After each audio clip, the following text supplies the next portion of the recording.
The stale bread roll had the aerodynamic properties of a small, lumpy brick. Alpha King Ronan saw it coming in exquisite slow motion. His preternatural senses, honed over 3 centuries of unchallenged dominance, tracked its clumsy arc from the furious woman in the crowd below to its inevitable destination, the space directly between his eyes. His human mind, the part that ran a kingdom and negotiated treaties, had a fleeting, dignified thought. I should move. His wolf, however, had other ideas. The beast that slumbered within him, the one whispered about in terrified legends, the one that could level a forest with a roar, woke up, took one look at the woman flinging baked goods with the righteous fury of a minor goddess, and fell head over paws in love. She brings us a tribute, the wolf howled in his mind, its tail thumping a frantic rhythm against his ribs. A warrior queen, providing for her alpha. She is magnificent. Do not dodge the blessed carb. So Ronan stood there, frozen by the sheer, idiotic adoration of his own inner animal, and let the bread roll bounce squarely off his forehead. It made a surprisingly dull thud. A single poppy seed dislodged and stuck to his eyebrow. For a moment, the entire capital square went silent. Then a titter. Then a wave of muffled laughter. Ronan, the shadow wolf, the king of the north, had been assaulted by a pastry. His dignity, a carefully constructed fortress of brooding silence and imposing glares, crumbled into dust. Internally, his wolf was doing backflips. She has marked us. Before the entire pack. Such a bold declaration. We must accept her immediately. Let us go down there and nuzzle her. We will do no such thing, Ronan projected back, his mental voice a low, dangerous growl that had made lesser alphas wet themselves. His wolf just wagged its tail harder. But she smells like righteous anger and yeast. It is the scent of our future. Ronan pressed his fingers to his temple, where the roll had made impact. He could already feel the skin beginning to bruise. Below, the woman, her hair a wild tangle of brown, her face smudged with dirt, her eyes blazing with a fire that had nothing to do with supernatural abilities and everything to do with sheer, unadulterated annoyance, had her hands on her hips. She wasn't laughing. She was glaring, as if disappointed the roll hadn't hit harder. "And another thing, Your Majesty," she yelled, her voice carrying across the now hushed square. "These grain taxes are pricing bread out of the mouths of the very people who harvest the wheat. It is fundamentally unjust." His wolf purred. It was a low, rattling sound deep in his chest, a sound usually reserved for moments of profound contentment, like after a successful hunt or during a long nap in a sunbeam. He coughed to cover it, a harsh, barking sound that did not sound kingly at all. "The royal tariffs are set by the council, based on centuries of precedent," he managed to call down, his voice tight. He was trying for imperious and dismissive. He landed somewhere closer to constipated and surprised. "Listen to her voice," his wolf crooned. "It rings with the truth of the mountain stone. Let us give her all the grain. Let us give her the treasury. Let us give her our favorite chew toy." "We don't have a chew toy," Ronan thought, exasperated. "We could get one. For her." From his side, his beta, Kale, leaned in. Kale had served him for 50 years and had the perpetually exhausted expression of a man who had seen far too much. "My king," he murmured, his voice laced with a familiar, weary sarcasm. "Are you all right? That was a particularly aggressive roll. Shall I have the royal guard arrest the baker?" "No, Kale," Ronan ground out. He could feel his eyes starting to flash gold, a dead giveaway that his wolf was close to the surface. He clenched his fists, forcing the human amber to reassert itself. "Just handle the crowd." "And the woman?" Kale asked, a glint of amusement in his tired eyes. "The one who has apparently declared war via baked goods?" "She is a citizen expressing a grievance," Ronan said stiffly, the lie tasting like ash in his mouth. What he wanted to say was, "She is my mate, and my wolf is currently planning our wedding, and I may need to go lie down for an hour." See to it that her petition is filed through the usual channels." Kale bowed, a gesture that managed to be both respectful and deeply mocking. "As you command, Your Majesty. I will be sure to file the petition from the lady with the arm of a catapult and the soul of a revolutionary. Any other descriptors?" Ronan shot him a look that could curdle milk. "Just do it, Kale." As Kale moved to disperse the crowd, Ronan allowed himself one last look at the woman. She was still arguing with a guard, jabbing a finger at his chest plate. She was magnificent. She was infuriating. She was, according to the drooling idiot that was his inner wolf, his destiny. The poppy seed on his eyebrow itched. He resisted the urge to scratch it. Kings did not scratch. They endured. But as he turned to retreat into the cold stone of his palace, his wolf sent one last plaintive thought. "Can we at least keep the bread?" Ronan swept back into his throne room, the heavy doors booming shut behind him. He stalked to the window, ignoring the concerned looks from the courtiers who scurried out of his path. He was the Alpha King. His bloodline was the oldest, his power absolute. He had stared down rogue pacts, negotiated with ancient fae, and even endured his mother's attempts to marry him off to every simpering alpha daughter in the territory. Yet he had been completely undone by a 5'4" human with a well-aimed breakfast item. This was, objectively, a disaster. Wren dusted her hands off, a gesture of finality. The guard, a young wolf whose eyes were still wide with the shock of seeing the king get pelted, finally scampered away with her hastily scribbled petition. "And make sure he actually reads it," she yelled after him. Her best friend, Ilara, appeared at her elbow, holding out a water skin. "Wren, I love you like a sister, but one of these days you're going to get yourself thrown in the dungeon for assault with a deadly carbohydrate." "It was a stale roll, Ilara, not a trebuchet," Wren muttered, taking a long drink. "And did you see his face? He just stood there, like a statue. A big, brooding, ridiculously well-dressed statue." Her internal monologue, a constant companion that was far more sarcastic than she ever dared to be out loud, chimed in. "A statue that probably pays more for his boots than my entire village earns in a year. Of course he doesn't care about grain taxes." "He looked more surprised than angry," Ilara noted, her head tilted. "And did you hear that weird coughing fit? It sounded like a bear choking on a beehive."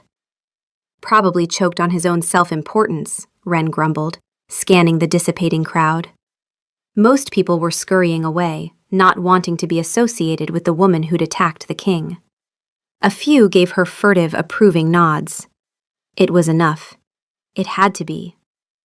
The drought was entering its third month. The river that fed their village of Oakhaven was a muddy trickle. The wells were low, and the king's reserves, vast stores of water and grain held within the mountain behind the palace, remained sealed. Tradition, they said. For emergencies only. Wren wanted to scream. What exactly did they think this was? A minor inconvenience? The elders in Oakhaven were starting to ration water to the children. That wasn't an inconvenience. It was a crisis. And the king, with his silken banners and his perfectly tailored tunics, just stood on his balcony and looked broody. It was his primary job description, as far as she could tell. That evening, the news came back via the village's unofficial gossip network, which was faster and more reliable than the king's own messengers. Petition denied. Wren's hands clenched into fists. On what grounds? She demanded of Old Man Hemlock, who had heard it from his cousin who worked in the palace kitchens. The Council of Elders, Hemlock rasped, spitting a wad of tobacco juice near a wilting petunia. Declared the reserves can only be opened in the event of war or a blighted winter. A simple drought, they say, does not meet the criteria of the ancient laws. A simple drought? Wren's voice was dangerously quiet. Tell that to Maris, whose daughter has a fever and can't be properly cooled. Tell that to the Fletcher family, whose well just ran dry this morning. She looked around at the worried faces of her fellow villagers, gathered in the dusty square. Desperation was a thin, sharp taste in the air. Anger was a hot coal in her stomach. Fine, If the king and his stuffy council wouldn't act, she would. The next day, she organized the protest. It wasn't a mob with pitchforks. It was mothers holding empty water buckets. It was farmers with withered saplings. It was Wren, standing on a crate, her voice raw but clear. "We are not begging for charity," she cried, her voice echoing off the palace walls. "We are demanding what is just. The water in that mountain belongs to the land, not to a council of dusty old wolves who haven't known a day of thirst in their lives." She was halfway through a particularly fiery point about resource allocation when he appeared. The Alpha King. He didn't come to the balcony this time. He walked out the main gates, flanked by Kale and a dozen of his elite guards. The crowd fell silent, the air thick with tension. Ronan stopped about 20 feet away, his arms crossed over his chest. He was wearing black leather that probably cost a fortune and a scowl that was meant to be terrifying. Wren's inner voice was unimpressed. "Oh look, Lord Gloomypants has graced us with his presence. He's probably going to lecture us on the importance of proper protest permits." His eyes found hers across the space. They were a startling amber, and for a split second, she thought she saw them glow, shifting to a molten gold before returning to normal. He thought he was intimidating her. The anger in her chest burned away the fear. "Your Majesty," she said, her voice dripping with mock respect. "So glad you could join us. Perhaps you'd like to say a few words to the people you're allowing to go thirsty." He didn't say anything. He just watched her, his expression unreadable. But behind the mask, Ronan was in agony. Every word she spoke was a love song to his wolf. "She is defending the pack, our pack," it howled with pride. "Look at her fire. She is the sun. We must help her." He was trying so hard to project an aura of absolute authority, of untouchable power. But all his wolf wanted to do was run over, knock her over with affection, and lick her face. The result was a bizarre internal tug-of-war that left him looking constipated and mildly menacing. His eyes had flashed gold. He knew she'd seen it. He prayed to the moon goddess she'd interpret it as kingly rage, and not what it was, his wolf getting heart eyes. He had to end this. He had to assert control. He cleared his throat. "The decision of the council is final," he said, his voice a low rumble. It was the right thing to say for the kingdom. It was the wrong thing to say to her. The look of betrayal and fury on her face was a physical blow, and his stupid, traitorous wolf whimpered. Ronan strode through the halls of the palace, Kale a half-step behind him. The protest had dispersed, but the woman's furious, disappointed face was seared into his mind. His wolf was pacing frantically inside him, whining and scratching at the walls of his consciousness. "We hurt her. We made the Sun Woman sad. We are terrible alphas, the worst alphas. We don't deserve the good chew toy." "Will you shut up?" Ronan muttered under his breath. "My king?" Kale asked, his eyebrow raised. "Nothing," Ronan snapped, shoving open the doors to the council chamber. "Just preparing." The council of elders was already assembled. 12 ancient werewolves, their faces maps of wrinkles and self-importance, sat around a massive stone table. They were the living embodiment of bureaucracy, the guardians of traditions so old no one remembered why they existed in the first place. At their head sat Elder Tiberius, whose fur had been silver for a century and whose opinions had fossilized shortly thereafter. "Alpha King Ronan," Tiberius said, his voice like stones grinding together. "We trust you have dealt with the disturbance." "I have reiterated the council's decision," Ronan said, taking his seat at the head of the table. His chair was larger and more ornate, but today it felt like a cage. "Good," Tiberius nodded. "The ancient laws are clear. The reserves are sacrosanct. To open them for a common drought would set a dangerous precedent." "The people are suffering," Ronan stated, keeping his voice level. "Let them pray for rain," another elder, Lyra, sniffed. "The moon goddess provides for the faithful." Ronan resisted the urge to point out that the moon goddess hadn't provided a drop in 3 months, and seemed more interested in celestial mechanics than terrestrial hydration. A low growl rumbled in Ronan's chest before he could stop it. It wasn't loud, but in the silent chamber, it was a thunderclap. Every head turned to him. Tiberius narrowed his gaze. "They deny our people water," his wolf snarled. "They sit on their dusty haunches and let the pack starve. We should—" Ronan forced the wolf down, swallowing the growl with effort that made his jaw ache. "Forgive me," he said, his voice dangerously smooth. "A stray thought." Tiberius watched him a moment too long, then continued. "The point is, the decision is made. The reserves remain sealed." Ronan hated himself for saying nothing more. He hated the smug look on Tiberius's face. But the council held the keys, both literally and politically. The ancient laws were magically bound. He couldn't open the reserves without their unanimous consent, and they would rather turn to dust than bend a rule. He was the Alpha King, but he was trapped by the very traditions that gave him power. He left the meeting feeling hollowed out. Kale was waiting for him in the hall. "That went well," the beta said, his tone bone dry. "You managed to alienate your people and empower the fossils on the council, all in the space of 10 minutes. A new record, I believe." "It's not funny, Kale," Ronan growled. "No, it's not," Kale agreed, his expression sobering. "They're boxing you in, Ronan. Tiberius is using this to consolidate his own power." "I know."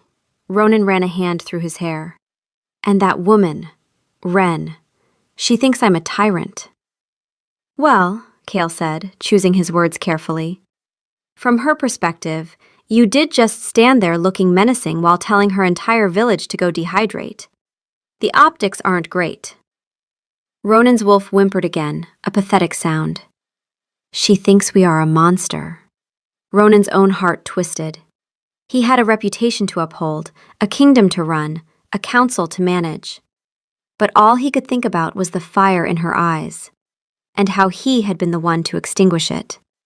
He had made the politically necessary choice, the choice of a king, and it felt exactly like a betrayal. He was supposed to be her mate. He was supposed to protect her. Instead, he had become the villain in her story. And the worst part was, he couldn't even blame her for hating him. Ren stared at the dusty, cracked earth of her family's plot of land. The tomato vines were withered skeletons. The soil was like concrete. Denied.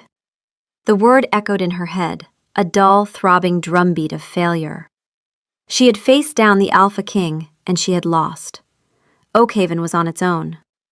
"So what now?" Alara asked softly, sitting beside her on the porch steps. "Do we pray for rain?" Ren didn't answer for a long moment. She traced a crack in the wooden step with her finger. Pray? She'd done that. Hope? That was a luxury they couldn't afford. Anger had gotten her a public refusal. Desperation was just a slow death. No. She needed something else. She needed a plan. Her mind, which usually supplied an endless stream of sarcastic commentary, went quiet. It started to churn, to connect disparate pieces of information. The old stories her grandfather used to tell about the Whisperwood, the way the mist always clung to the base of the Greyfang Peak, even on the hottest days. The discarded, half-finished schematics she'd seen in the village records office, plans for an aqueduct from a century ago, abandoned because the river had been plentiful. "No," Ren said, her voice quiet but firm. She stood up. "We don't pray, we work." That night she didn't sleep. She dug out the old schematics, blowing a thick layer of dust off the brittle parchment. The ink was faded, the notes written in a spidery hand. The plan was ambitious, bordering on insane. It proposed building a stone-lined channel all the way from the high mountain springs, the ones that fed the Whisperwood, down the valley and into Oakhaven's reservoir. It had been abandoned because it was deemed too costly, too labor-intensive. The original engineer had been called a dreamer. Ren looked at the plans, and for the first time in days, she felt a spark of something other than anger. She felt a flicker of furious, defiant hope. The next morning, she stood on the crate in the village square again. She wasn't shouting this time.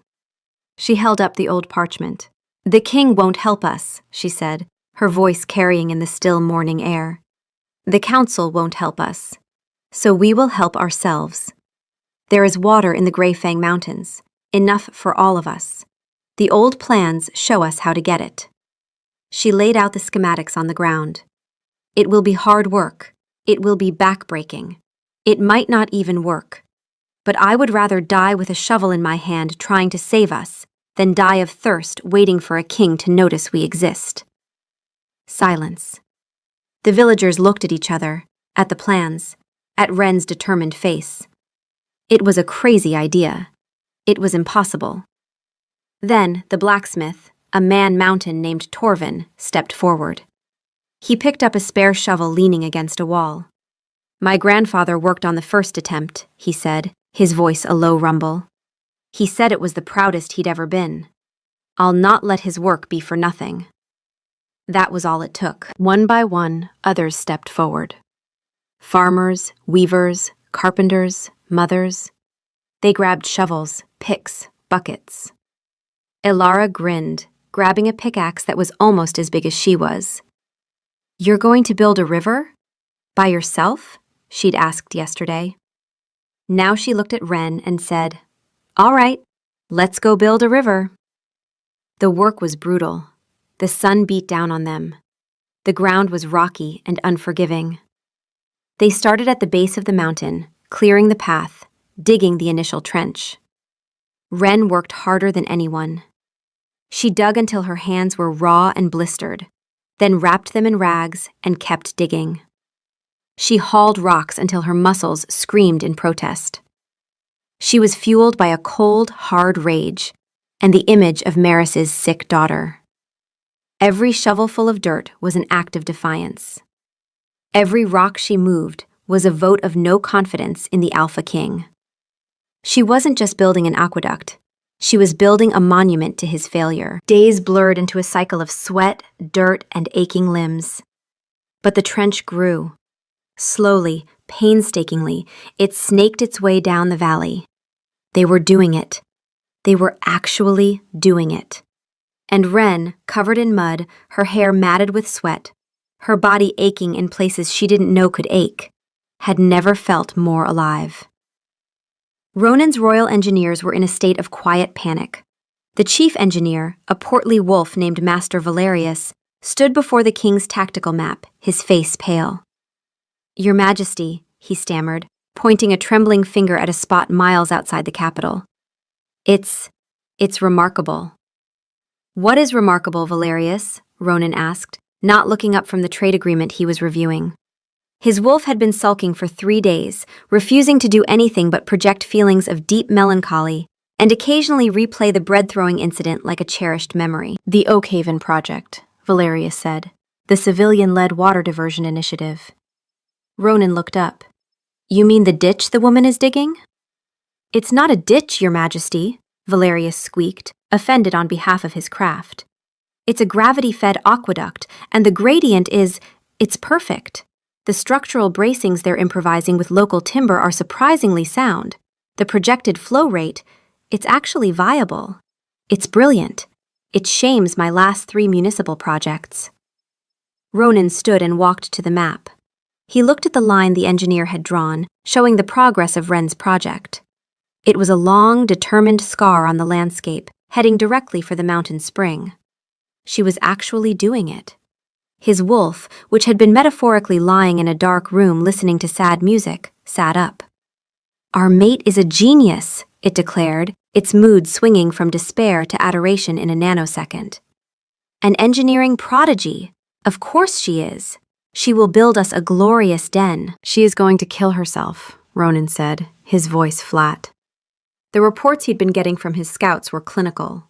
14-hour workdays, minimal food, refusing to rest. He felt a cold knot of fear in his gut. It was one thing for her to be angry at him. It was another for her to work herself to death out of sheer spite.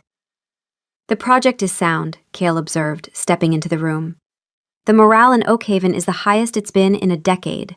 They've stopped petitioning. They're simply solving their own problem. And making me look like an incompetent tyrant in the process," Ronan finished. "The optics remain suboptimal," Cale agreed. Ronan stared at the map. He couldn't send aid. His council would block it, calling it an endorsement of rebellion. He couldn't order her to stop. She'd likely hit him with a shovel this time. He was the most powerful being in the kingdom, and he was completely powerless. His wolf, however, did not care about politics. We must go to her. We will help her dig. We are very good at digging. We will dig the best holes. She will be so impressed. For once, the wolf's idiotic idea didn't seem so idiotic. It was absurd. It was undignified. It was political suicide. It was perfect. Kale, Ronan said, a slow, dangerous smile spreading across his face. Ready my guard, and pack some work gloves. Kale stared at him. My king, what are you planning? I am going to inspect a public works project, Ronan said, his eyes glinting, as is my duty as king. The arrival of the Alpha King and 50 of his royal guard was not subtle. They came on horseback, their armor gleaming, their banners snapping in the hot breeze.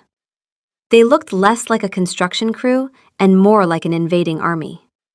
They stopped at the edge of the massive, sprawling worksite, where hundreds of villagers were toiling in the sun. And there, in the middle of it all, was Wren. She was covered head to toe in mud, a stray leaf stuck in her tangled hair. She was arguing with Torvin the blacksmith over the placement of a support beam, her voice sharp and commanding. She looked exhausted, fierce, and absolutely breathtaking. Ronan dismounted, his pristine black boots sinking slightly into the churned-up earth. He strode forward, the villagers falling silent and backing away as he approached. All except Wren. She simply put her hands on her hips, her expression of weary annoyance not changing one bit. He stopped before her, acutely aware of the mud splattering the hem of his cloak. He had prepared a speech, something about royal oversight and ensuring public safety. He opened his mouth to deliver it. Wren didn't give him the chance. She looked him up and down, a slow, deliberate appraisal that took in his polished armor, his clean hands, and his regal posture. Then she looked at the simple, sturdy shovel in her own hand. Without a word, she held it out to him, handle first. It was not a request. It was a challenge. A dare. His royal guard gasped. Kale, standing behind him, made a sound suspiciously like a choked laugh. Ronan looked at the shovel. It was caked in mud and worn smooth from use. He looked at her face. Her eyes were daring him. Take it, his wolf screamed with glee. We will be a team. We will conquer the dirt together. Ronan's carefully planned speech evaporated. He reached out, his gloved hand closing around the wooden handle. He took the shovel. Wren gave a single sharp nod, as if to say, about time. Then she turned her back on him and picked up a pickaxe. Well, don't just stand there, Your Majesty, she called over her shoulder. That ditch won't dig itself. Ronan stood there for a moment, the king of the north, holding a common shovel, utterly bewildered. His wolf had never been happier. Wren watched him out of the corner of her eye. She had expected him to posture, to give a speech, to order them all to stop. She had not, in her wildest, most delirious imaginings, expected him to actually take the shovel. And yet, there he was. The Alpha King, in his 1,000 gold coin outfit, looking at a pile of dirt as if it were a complex political treaty he was about to negotiate. Her internal monologue was having a field day. Well, look at that. He knows which end to hold. I'm genuinely impressed. Now let's see if he knows what to do with it. He jammed the shovel into the earth. It was a clumsy, awkward movement, more suited to stabbing an enemy than digging. The shovel head hit a rock with a jarring clang. He winced. A few of the younger villagers snickered before their parents shushed them. Wren felt a tiny, unwelcome pang of something. It wasn't pity, more like secondhand embarrassment. You have to angle it, she said, not turning around. Use your body weight, not just your arms. It's not a sword. She heard a grunt of effort from behind her. She risked a glance. He had adjusted his stance, bending his knees. He drove the shovel into the dirt again. This time it sank in. He lifted a respectable amount of earth and tossed it onto the growing pile. He was a fast learner. Annoyingly fast. His 50 guards stood in a perfect, useless line, watching their king perform manual labor. They looked deeply uncomfortable, as if the world had tilted on its axis. "Are they just going to stand there and look pretty?" Wren called out to Kale, who was observing the scene with an air of profound resignation. "They're the Royal Guard," Kale called back. "Their duties primarily involve looking pretty and, on occasion, stabbing people. Shoveling is not in their job description." "Well, it's in their job description now," Wren retorted. "Grab a shovel or get out of the way. We're on a schedule." To her utter astonishment, Kale sighed, walked over to their supply pile, and picked up a shovel. He passed others to the bewildered guards. Within minutes, the most elite fighting force in the kingdom was awkwardly digging a ditch, their polished armor getting spattered with mud. The villagers stared, then slowly, a few smiles broke out. The tension that had arrived with the king began to dissolve, replaced by a sense of shared, surreal purpose. Wren went back to her work, trying to ignore the very large, very royal presence digging a few feet away from her. But it was impossible. She was acutely aware of him, the sound of his breathing, the rhythmic scrape of his shovel, the low curse he muttered when a rock flew up and hit him in the shin. At one point, she was struggling to pry a large, embedded boulder out of the trench path. Torvin was busy on the other side, and she was determined to do it herself. She had her pickaxe wedged underneath it, putting all her weight into it, but it wouldn't budge. Suddenly, a shadow fell over her. Ronan was there, his shovel discarded. "Allow me," he said, his voice a low rumble next to her ear. Before she could protest, he knelt, wrapped his arms around the boulder, and stood. The muscles in his back and arms corded under his tunic. With a grunt of effort that was pure primal strength, he lifted the massive rock and heaved it out of the trench. It landed with a heavy thud that shook the ground. He stood there for a moment, breathing heavily, his hands on his knees. Wren stared. That rock had to weigh 300 pounds. She and Torvin together would have struggled with it. He straightened up, catching her staring. A faint flush appeared on his high cheekbones. "It was in the way," he mumbled, as if apologizing for the display of raw, supernatural power. Wren's brain, usually so quick with a sarcastic retort, came up empty. "Okay, that was something," her inner voice admitted, sounding slightly dazed. "Right," she managed to say, her own voice a little breathless. "Thanks." They were standing close. Too close. She could smell the scent of rain and old stone that seemed to cling to him, now mixed with the honest scent of sweat and earth. It wasn't unpleasant. It was distracting. Their hands brushed as she reached for her pickaxe. A jolt, like static electricity, shot up her arm. She flinched back. He froze, his amber eyes widening slightly. The air crackled. The moment stretched, thick and strange. Then, a loud splash and a curse shattered the tension. One of the younger guards had slipped and fallen face first into a muddy puddle. The worksite erupted in laughter, and just like that, the spell was broken. Wren snatched her pickaxe and practically ran to a different section of the trench, her heart hammering against her ribs for reasons she refused to analyze. She was starting to see the man beneath the crown, the awkward, powerful, confusing man. And that was far more dangerous than any tyrant. For the next week, a bizarre new reality settled over the valley. Every morning, the Alpha King and his royal guard would arrive. Not on horseback anymore, but on foot, their armor replaced with practical leather tunics. They would pick up their shovels and get to work alongside the villagers of Oakhaven. The hierarchy had vanished, replaced by the simple democracy of the ditch. Your worth was measured not by your title, but by how much earth you could move. And Ronan, to Wren's constant, simmering annoyance, was a terrifyingly efficient worker. Once he got the hang of it, his supernatural strength and stamina made him worth 5 men. He never complained, he never gave orders, he just worked. He worked until his hands, no longer protected by gloves he'd discarded as impractical, were blistered and raw just like hers. He worked until his face was streaked with dirt and his dark hair was plastered to his forehead with sweat.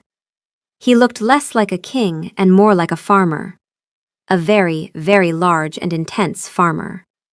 The arguments stopped. Wren was too tired to yell, and he seemed content to follow her lead. She'd point to a section of the trench that needed deepening, and he would nod and get to it. She'd explain a bracing technique, and he would listen with a focused intensity that was more unnerving than any of his previous scowls. The silence was louder than their shouting had ever been. Ronan felt it like a missing limb. He had grown accustomed to her fiery retorts, the way her eyes flashed when she was making a point, the sheer force of her personality. He had provoked her, in part, just to see it. Now there was just quiet competence, and it scared him more than any rebellion. His wolf, however, was in heaven. "We are building our den together," it sang, every time he and Wren worked in tandem to lift a heavy stone. "This is the ultimate courtship ritual. She is testing our worth as a provider of superior ditches. We are excelling." One afternoon, the heat was particularly oppressive. Everyone had stopped for a brief rest in the shade, passing around water skins.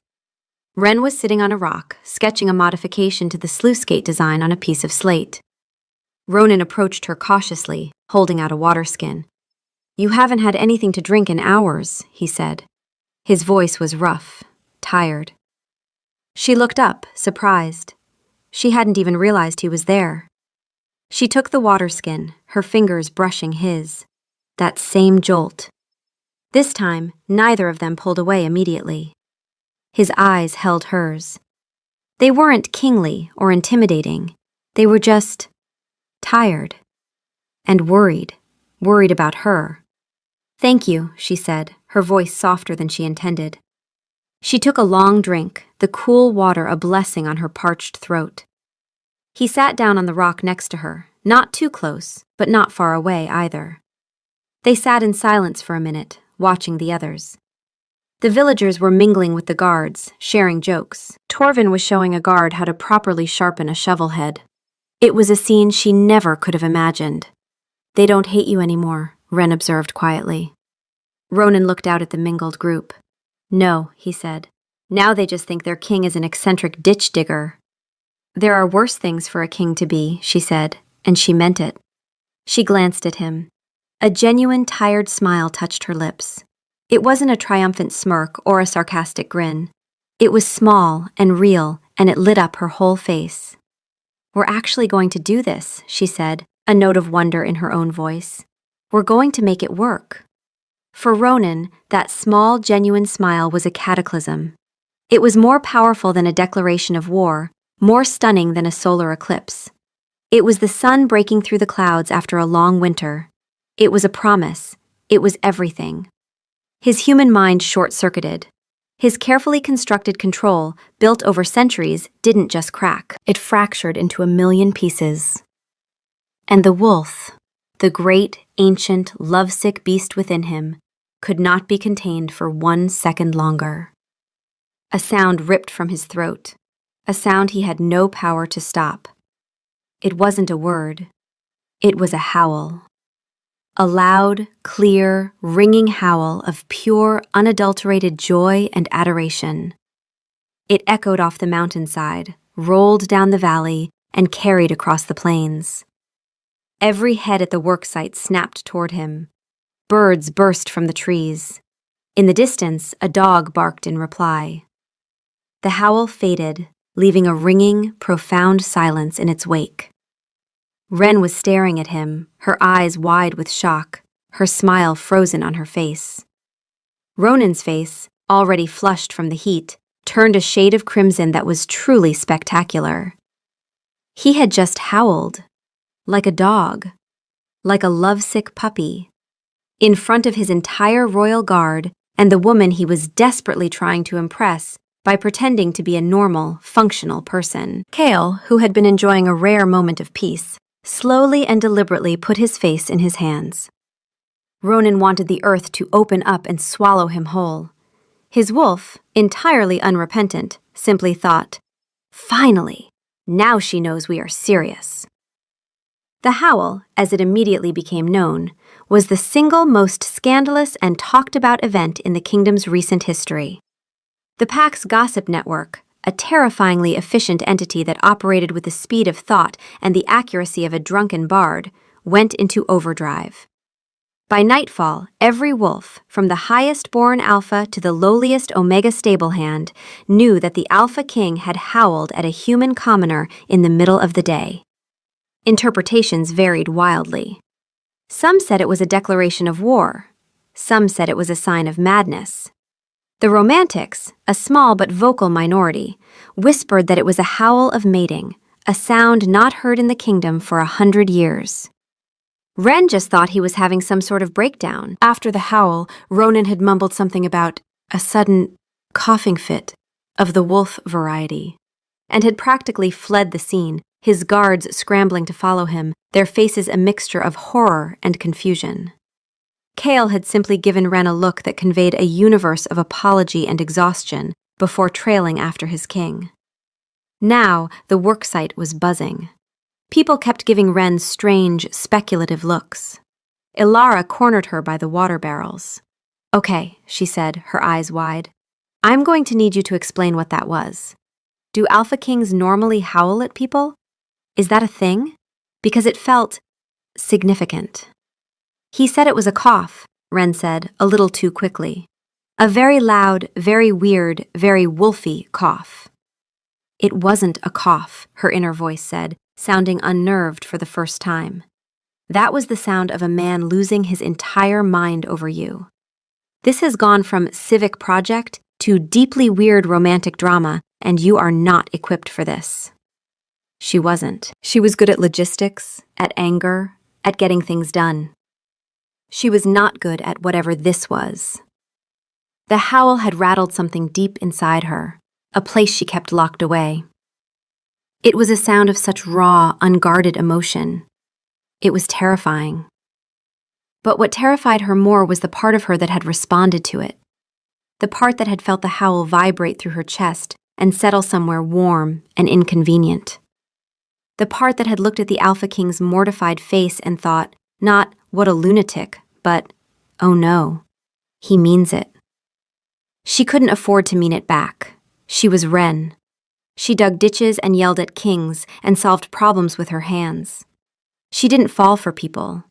People fell for you, and then they left, or they disappointed you, or they stood on a balcony and told your village to go thirsty. Her father had been like that. Big promises, warm eyes, gone before the first frost. She didn't trust warmth. She trusted work. That night, she sat on the porch of her family's cottage, alone. The stars were brilliant overhead, indifferent to the drought, indifferent to her confusion. She pressed her palms against her eyes. Ilara found her there, as Ilara always did. "You're doing that thing," Ilara said, sitting down. "That thing where you turn something over and over in your head until it's smooth as a river stone and twice as hard." "I don't do that." "You absolutely do that. You did it when your father left. You did it when Old Man Hemlock's roof caved in and you decided to fix it yourself instead of asking for help. You do it every time something scares you." Ilara paused. "He scares you." "He doesn't scare me," Wren said. "I threw bread at his face."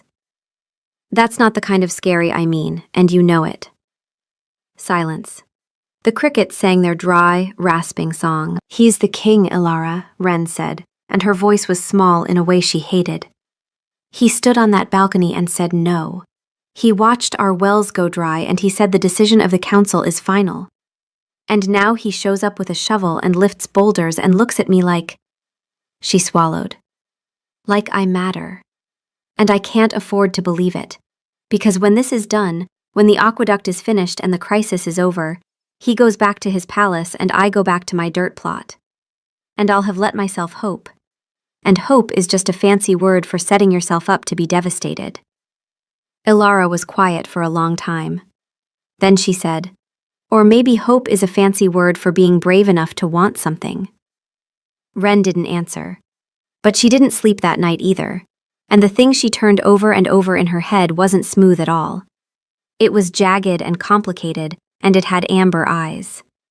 The fallout in the capital was immediate and severe. Elder Tiberius summoned an emergency council meeting. When Ronan and a mud-caked Kale returned to the palace, the council was waiting for him, their faces like thunderclouds. "A howl," Tiberius boomed, foregoing any pleasantries. "In broad daylight, at a dirt-covered commoner. Have you lost your senses, Ronan? You have disgraced your title. You have made a mockery of this kingdom." "It was an involuntary vocalization," Ronan said weakly. He knew how it sounded. His wolf, smug and proud, offered no help. "Tell them she is our mate. They will understand." "Involuntary vocalizations do not echo across 3 valleys," an elder shrieked. Tiberius rose from his seat, his silver mane bristling with authority. "This fraternization ends now. You are forbidden from returning to that ditch. And we will be posting a royal decree declaring the project unsanctioned and illegal. Any who continue to work on it will be charged with treason." The threat hung in the air, cold and absolute. This was their move. They weren't just trying to control him. They were trying to crush Wren and Oakhaven, to make an example of them. "You can't," Ronan said, his voice a low growl. This time it was intentional. His eyes bled to gold. "Treason? For trying to survive?" "The law is the law," Tiberius said, unflinching. "And the law says that any unsanctioned diversion of a natural water source of that magnitude is an act against the kingdom. We have you, boy. Either you fall in line, or your little pet project gets shut down, and your pet commoner gets thrown in a cell." Ronan felt a fury so cold and pure it burned. They had him cornered. If he defied them, Wren would pay the price. His wolf paced, snarling. "They threaten our mate. We must end them." For the first time, Ronan agreed, but not with brute force. He had to be smarter. He looked at the smug faces of the elders. They thought they had won. Back at the worksite, a royal messenger arrived, his face pale. He nailed a decree to a tree, the king's seal gleaming at the bottom. Treason. The word was a death knell. The villagers looked at each other, fear replacing the hope that had filled the past week. Their shovels suddenly felt heavy, dangerous. Wren read the words, and a cold dread washed over her. It wasn't the threat to herself that scared her. It was the threat to her people, who had trusted her, who had followed her. She had led them into this. She had led them to a charge of treason. As the sun began to set, people started to pack their tools, their shoulders slumped in defeat. The laughter was gone. The energy was gone. The aqueduct, so close to being finished, was now a symbol of their failure. Wren stood alone by the half-finished channel, watching her people file away into the dusk. She didn't cry. She was too hollowed out for tears. She just stood there, one hand resting on the smooth stone they'd placed that morning, and felt the weight of it all pressing down on her chest like a burial stone. "This is what hope gets you," her inner voice said, but it was tired now, not sarcastic, just sad. That night, Ilara found her still there, sitting in the empty trench with her back against the wall they'd built, staring at the stars. "Come inside," Ilara said softly. "You'll catch cold." "I led them here," Wren whispered. "Every single one of them. Torvin, Maris, the Fletcher kids who carried buckets.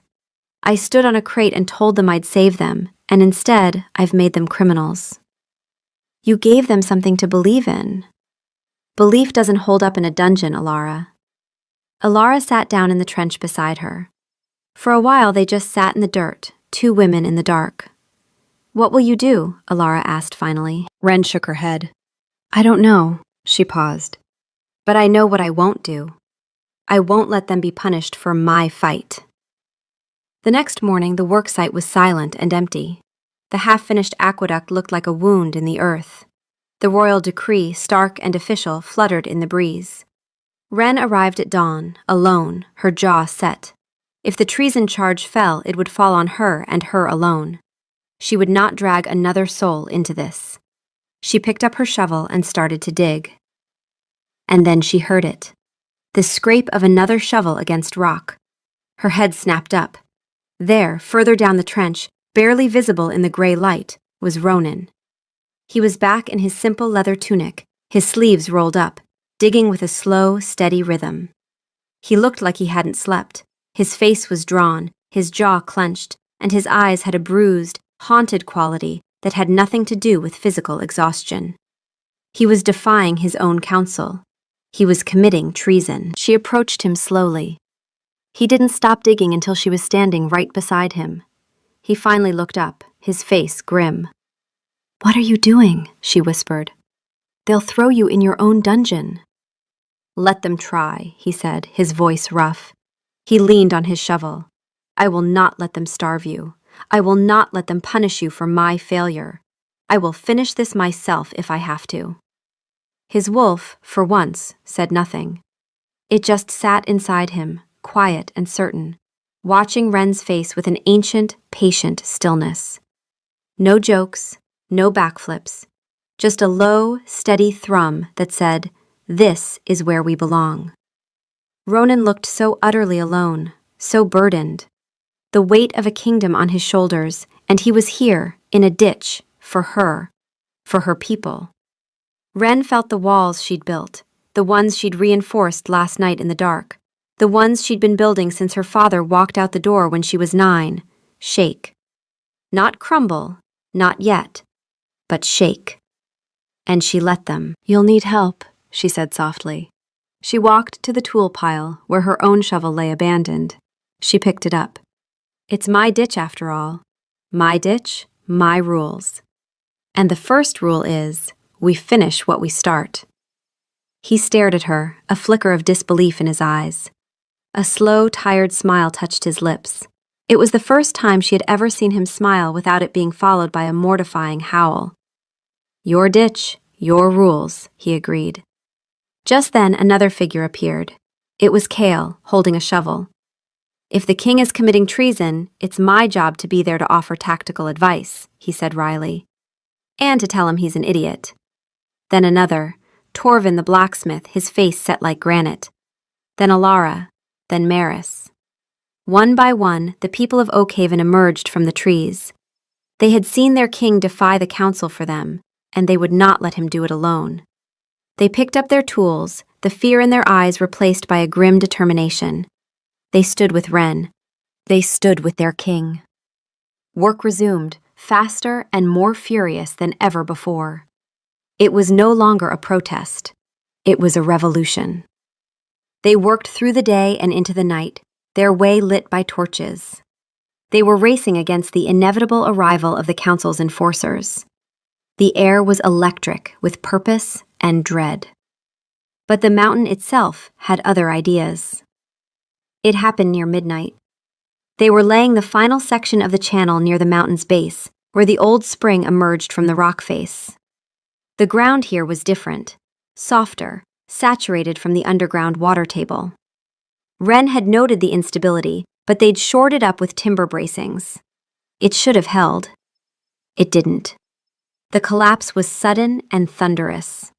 A section of the hillside above the channel gave way, a cascade of mud and rock sliding down into the trench with a roar like a living thing. Torches tumbled and hissed out. Screams cut through the darkness. Ren was thrown sideways by the force of the slide, hitting the opposite wall of the trench hard enough to see stars. She was on her feet in seconds, ears ringing, spitting dirt. "Who's in the trench?" she screamed. "Sound off! Who's in the trench?" Names came back in the darkness, coughing and frightened. All but 2. "Torvin!" Ren shouted. "Ilara!" Silence. Then a muffled, terrified voice from under the slide. "Ren, Torvin's here. He's not moving. I can't. There's a beam on his leg. I can't lift it." Ilara. Alive. Trapped. Ren was already scrambling toward the collapse, clawing at the rubble with her bare hands. Others rushed to help, but the slide was massive, a churning wall of mud and stone. Then Ronan was beside her. Not beside her, ahead of her. He plunged into the debris without hesitation, tearing through rocks and mud with a ferocity that was no longer human. His eyes burned solid gold in the torchlight. His wolf was at the surface now, not lovesick, not comedic, desperate, primal. "Here!" Alara's voice came from somewhere deep in the slide. "Please, hurry! He's not breathing right!" Ronan found them. Alara was curled in a pocket of space created by a fallen timber, shielded from the worst of the collapse. Torvin lay beside her, unconscious, a massive beam pinning his right leg at a terrible angle. Ronan wrapped his hands around the beam. It was oak, a foot thick, buried under hundreds of pounds of rubble. He pulled. The beam groaned but didn't move. He reset his grip, planted his feet, and pulled again with everything he had. A sound ripped from his chest. Not a howl this time, but something older and more raw. The sound of a wolf defending its pack. The beam shifted. Torvin screamed, which meant he was conscious, which meant he was alive. Ren was there instantly, dragging the blacksmith free while Ronan held the beam. Alara scrambled out after. Ronan released the beam and it crashed down with a finality that made the ground shake. He stood swaying in the wreckage, his hands torn and bleeding, his chest heaving. Torvin was conscious but gray with pain. His right leg was badly broken, the bone clearly shattered beneath the knee. Maris, who had some skill with healing herbs, was at his side in seconds, her face grim. "He needs a proper healer," Maris said, her voice tight. "And he won't walk on this leg for months. Maybe never the same." The words fell like stones. Torvin, the man-mountain, the first one to pick up a shovel, looked at his mangled leg and then at Ren. The pain in his eyes was terrible, but it wasn't just physical. "Don't you dare stop," he rasped, grabbing Ren's wrist. "Don't you dare stop because of me. My grandfather would never forgive me." Ren couldn't speak. She knelt beside him, holding his massive hand in both of hers, and for the first time since this all began, she cried. Not loudly, just silent tears cutting tracks through the mud on her face. Ronan stood apart, watching. His hands were still bleeding. His wolf was silent and still inside him. The giddiness burned away entirely. It just said quietly, "Help them." He knelt on Torvin's other side. "I will see to it that you receive the finest healers in the kingdom," he said, his voice steady. "This is my promise. On my blood." Torvin looked at the king, mud-caked, bleeding, exhausted, and nodded. "I believe you," he said simply. It was the highest compliment Ronan had ever received. They carried Torvin out on an improvised stretcher. The mood was subdued, shaken. Some of the villagers looked at the collapsed section, at the work still ahead, and despair crept back into their eyes. But Ren stood up. She wiped her face with the back of her hand, smearing the tear tracks into the mud. Her voice, when she spoke, was raw but unwavering. "We clear the collapse," she said. "We rebuild the bracing. And we finish. For Torvin, for Oakhaven, for every person who put a shovel in the ground because they believed this was worth fighting for." She picked up her shovel again. Ronan picked up his. And the work resumed, quieter now, but with a determination that was beyond anger or hope. It was something harder, something that had been tested and hadn't broken.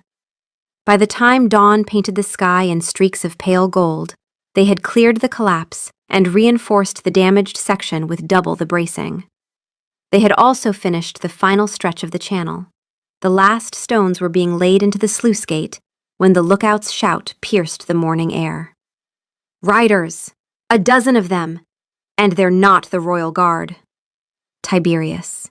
He had come himself, flanked by his own loyalists, 12 wolves loyal to the council alone. Older fighters who had served the elders for decades. They thundered down the valley road on black horses, cloaks billowing, a decree in Tiberius's fist. The elder dismounted at the edge of the reservoir, his ancient face livid with rage. His gaze swept the scene. The filthy, exhausted villagers, the royal guard standing shoulder to shoulder with commoners, the Alpha King, covered in mud and blood, standing in a ditch with a shovel. "What is the meaning of this?" Tiberius roared. "This is treason, Ronan, open, flagrant treason. You defy the council. You defy the ancient laws." "No," Ronan said, climbing out of the trench. His voice was calm and clear, carrying over the crowd. "This is leadership, something you've forgotten the meaning of." He was exhausted, he was bleeding. He had never looked more like a king. Tiberius's face contorted. He turned to his riders. "Arrest them. Arrest them all, starting with the commoner woman. Charge her with sedition, treason, and unlawful diversion of, you will not touch her." Ronan's voice had changed. It was no longer the voice of a politician, a diplomat, a man navigating centuries of tradition. It was the voice of the wolf. It was the sound of mountains moving and forests burning and ancient things waking up in the dark. It pressed down on every wolf present like a physical weight, an assertion of dominance so absolute that Tiberius's own riders flinched, their horses skittering sideways. Tiberius held his ground, but his hands were shaking. "You cannot overrule the council. The ancient laws," Ronan said, stepping forward, "state that the Alpha King may dissolve the Council of Elders in the event that said council fails in its fundamental duty to protect the welfare of the pack." His voice was quiet now, almost gentle, the silence of a blade being drawn. "I know the laws, Tiberius. All of them, including the ones you hoped I'd forgotten." Tiberius went still. "Article 17 of the Founding Covenant," Ronan continued, his eyes locked on the elder. Subsection 3. Should the council, through action or deliberate inaction, cause or permit grievous harm to the people of the realm, the Alpha Sovereign retains the irrevocable right to dissolve said council and reconstitute governance as the crisis demands. You sealed the reserves while children went thirsty. You threatened treason charges against people for digging a ditch to survive. You have failed the pack, and every wolf here knows it. He looked around at the crowd, villagers, guards, even some of Tiberius's own riders, whose faces had gone uncertain. "I am invoking Article 17, Ronan said, and his voice rang across the valley. "The Council of Elders is dissolved, effective immediately. By the authority of the Alpha bloodline and the founding covenant that you claim to serve." Tiberius staggered as if struck. You can't. The council has stood for 1,000 years, and for 1,000 years its purpose was to serve the people, not to hoard power like dragons sitting on gold while the kingdom starved. Ronan's gaze was steady, implacable. "You chose your traditions over your pack, Tiberius. I am choosing my pack over your traditions." A murmur rippled through the crowd, then a growl, low, rolling, spreading from wolf to wolf like thunder building. It wasn't just from Ronan. It came from Kale, from the royal guard, from the village wolves. It was the sound of a pack finding its voice. One of Tiberius's riders dismounted, slowly and deliberately, and walked to stand behind Ronan. Then another, then a third. Tiberius looked at his diminishing escort, at the sea of faces aligned against him, and for the first time in a century, the ancient wolf looked old. Not powerful old, just old. A fossil who had finally realized the world had moved on. "This isn't over," Tiberius said, but the fire had gone out of his voice.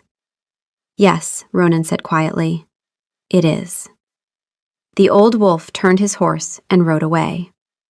The 3 riders who remained loyal to him followed, their departure swallowed by the dust of the valley road. No one cheered. Not yet. The moment was too heavy for cheering. Then Wren stepped forward. She looked at Ronan, searching his face. He met her gaze, and for once there was nothing hidden in it. No kingly mask, no political calculation. Just a bone-tired man who had just burned his world down because it was the right thing to do. "Let the water flow," he said to her. Just to her. His voice cracked on the last word. Wren nodded. She turned and ran to the main sluice gate they had constructed at the top of the channel.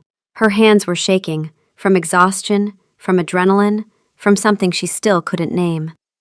She gripped the gate mechanism. She thought of Torvin, who would never swing a hammer the same way again. She thought of Maris's daughter. She thought of the cracked earth and the empty wells and the months of rage that had brought her here. She heaved. For a moment, nothing happened. The mechanism groaned, rusted and stiff. Then Alara was beside her, grabbing the other side. Then Kale. Then 2 guards. Then a dozen villagers. Together, they pulled. The gate shrieked open. A trickle. Then a gush. Then a roar. The water from the mountain spring, cool and clear and life-giving, surged down the stone channel they had built with their own hands. It poured over the repaired collapse section, the section stained with Torvin's blood, and flowed down the valley like a living silver thing. It hit the reservoir with a sound like the whole world exhaling. Now they cheered. The sound was enormous, shaking the trees, scattering birds into the brightening sky. People were laughing, crying, splashing in the shallows, cupping water in their hands and just holding it, feeling it, real and cold and here. Maris was on her knees by the reservoir's edge, weeping openly, filling a bucket for her daughter. Alara grabbed Ren in a bear hug so fierce it lifted her off the ground. "You built a river," she said into Ren's hair. "You absolute lunatic, you built a river." Ren was laughing and crying at the same time, which was a terrible combination that resulted in a sound rather like a distressed goose, but she didn't care. Then the crowd seemed to part, or maybe she just stopped seeing anyone else, because Ronan was there. The torchlight and the early dawn caught his face and turned it half gold, half shadow. His hands were still torn and bleeding. There was a gash on his temple from the collapse that he hadn't bothered to address. His eyes were bright with something that wasn't the wolf's gold. It was just him. "Ren," he began, his voice rough with emotion. He looked like he was about to say something important, something rehearsed. Then he seemed to give up. "My wolf," he said, a wry, self-deprecating smile on his face. "He recognized you the moment you threw that bread at my head. He decided you were our mate. I told him he was an idiot." Her heart did a strange little flip. She said nothing, just watched his face. "I've spent weeks trying to prove him wrong," Ronan continued, his gaze unwavering. "I tried to be the king. I tried to follow the rules. I tried to ignore this pull I feel every time you're near. I tried to convince myself that my wolf was just a sentimental fool." He paused, and the wryness faded from his face, replaced by something raw and undefended. "But he's not an idiot. He's just more honest than I am. He knew from the beginning what it's taken me all this time to understand. That my mate wouldn't be some simpering, agreeable lady of the court. She would be fierce and stubborn, and she would have more fire in her soul than anyone I'd ever met. She would challenge me. She would make me better. She would throw bread at my head when I deserved it." He reached out, his calloused, dirt-stained hand gently cupping her cheek. His touch was warm, hesitant. "I'm not asking for anything," he said. "You don't owe me anything because I picked up a shovel or faced down a council. That was the right thing to do, and I should have done it sooner. I'm just telling you the truth, because you deserve the truth." A laugh bubbled up in Ren's throat, half sob, half giggle. "It was a stale roll," she whispered. "It was a declaration," he whispered back. He started to lean in, and Ren put her hand on his chest and stopped him. He froze. His eyes searched hers, and she saw the fear there, the sudden, terrible fear that he had misread everything, that the ditch and the shovel and the howl had meant nothing. "Wait," she said. Her voice was steady, even though her heart was trying to crack her ribs from the inside. "I need you to hear me first." He waited. He didn't drop his hand from her cheek, but he didn't push. "I have spent my entire life fixing things," Ren said. "Broken roofs, broken wells, broken people's hopes. I fix things because that's what I can control. I can't control whether people stay. I can't control whether promises mean anything." She swallowed. "My father made a lot of promises. He had warm eyes too. He left before the first frost and never came back." Ronan's thumb stilled on her cheekbone.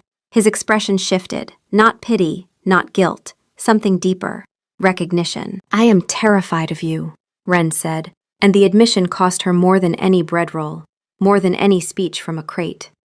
"Not because you're the king, Because you showed up in my ditch and you stayed. And you made me want to believe that people can do that. And if I let myself believe that, and you go back to your palace and become the man on the balcony again? Her voice cracked. I won't survive it. Not because I'm weak, because I will have been stupid, and that's worse.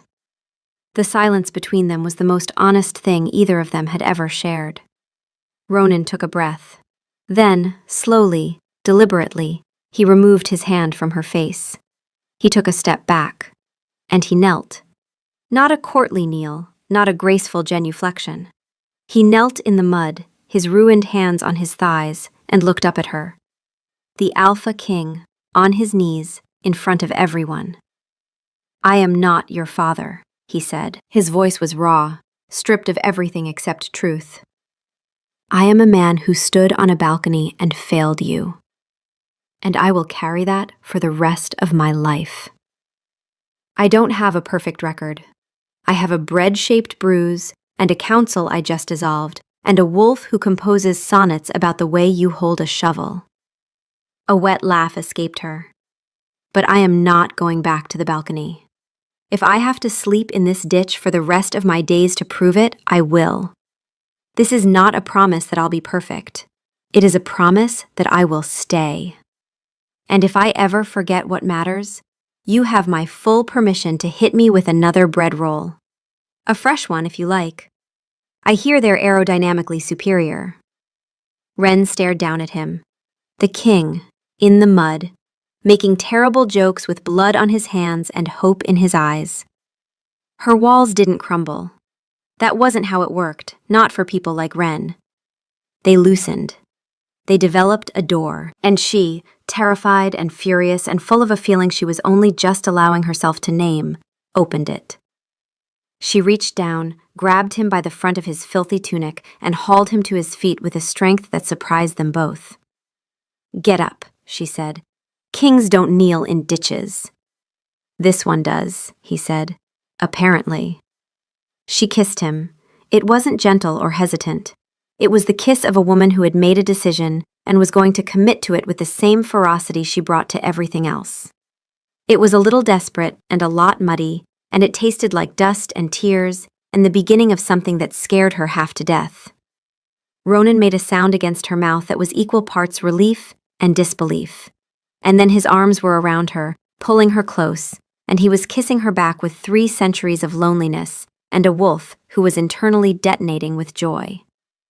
The crowd, who had been holding their collective breath, erupted. The cheer this time was different, warmer, wilder, full of the giddy energy of people who had just witnessed something rare and real and slightly ridiculous. Kale, watching from a distance, allowed himself a small, tired smile. Ronan pulled back, his forehead resting against hers. He was shaking slightly. My wolf wants to howl right now, he murmured. I am holding him back with every fiber of my being. If you howl, Ren said, I will push you into the reservoir. Fair. I mean it. I know.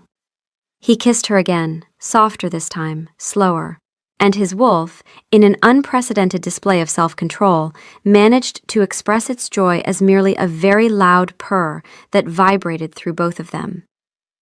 The aftermath was not swift, it was not clean, and it was not a fairy tale. Torvin's leg healed, but it healed wrong. The finest healers in the kingdom, sent by Ronan within hours of his promise, saved the limb.